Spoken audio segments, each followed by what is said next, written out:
আজ সকাল থেকেই নিখোঁজ অষ্টম শ্রেণীর এক পড়ুয়া। অভিযোগ রয়েছে যে বিদ্যালয়ে পরীক্ষা দিতে গেলে পরীক্ষা দিতে দেওয়া হয়নি। তারপর থেকেই সে অষ্টম শ্রেণীর ছাত্র বাড়িতে আসে, বাড়ি থেকে আবার সে বেরিয়ে যায়, তারপরে তার আর কোনো পাত্তা পাওয়া যায়নি। বিদ্যালয় কর্তৃপক্ষ পরীক্ষা দিতে না দেওয়ার অভিমানেই নাকি বিদ্যালয় থেকেই নিখোঁজ হয়ে যায় এই অষ্টম শ্রেণীর ছাত্র, এমনটাই অভিযোগ। নিখোঁজ ছাত্রের নাম স্বপ্ননীল দাস, তার বয়স জাম্বুরা এলাকায়। জানা যায় যে খোয়াই জাম্বুরা স্থিত একটি মিশনারি বিদ্যালয়ে, বেসরকারি মিশনারি বিদ্যালয়ে আজ সে যায় পরীক্ষা দিতে। আজ তাদের ওয়ার্ক এডুকেশন পরীক্ষা ছিল, আর সেই পরীক্ষা যখন সে দিতে যায় তখন কোনো এক কারণে বিদ্যালয় কর্তৃপক্ষ তাকে পরীক্ষায় বসতে দেয়নি, এমনটাই অভিযোগ। তারপর সে ঘটনাটি সে তার দাদুকে জানায়। এরপর থেকেই নাকি সে নিখোঁজ। পরিবারের লোকজনরা এদিকে ওদিক খোঁজাখুঁজি করেও এখনো পর্যন্ত তার সন্ধান পাওয়া যায়নি। তবে কি বলছেন পরিবার পরিজনরা, শোনাবো।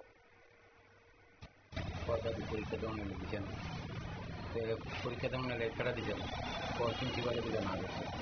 আমি প্রিন্সিপাল আছে করলাম, সেটা না করছে কর্মীতে তুই যে স্টোভটা লিয়ে গেলে স্টোভটা কোন স্টোভ তৈরি করছে ক্লাসে।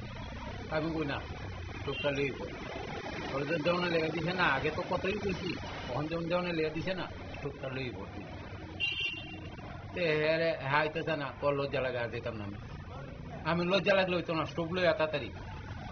হ্যাঁ, তখন আপনারা শুনলেন তার পরিবার পরিজনের বক্তব্য। তবে যে অভিযোগ রয়েছে যে আজ বিদ্যালয়ে তার পরীক্ষা ছিল, আর পরীক্ষায় গেলেই তাকে পরীক্ষায় বসতে দেওয়া হয়নি, এমনটাই অভিযোগ। একটি বেসরকারি মিশনারি বিদ্যালয়ে এসে পড়তো, তবে হঠাৎই বিদ্যালয় থেকে সে ফেরার পথে আর বাড়িতে সে যায়নি। সম্পূর্ণ বিভিন্ন জায়গায় খোঁজাখুঁজিও করা হয়, কিন্তু এখনো পর্যন্ত তার কোনো ধরনের সন্ধান মেলেনি। অবশেষে তারা সংবাদ মাধ্যমে দ্বারস্থ হয়েছে। নিয়ে নিচ্ছি ছোট্ট একটি বিজ্ঞাপন বিরতি, সঙ্গে থাকুন।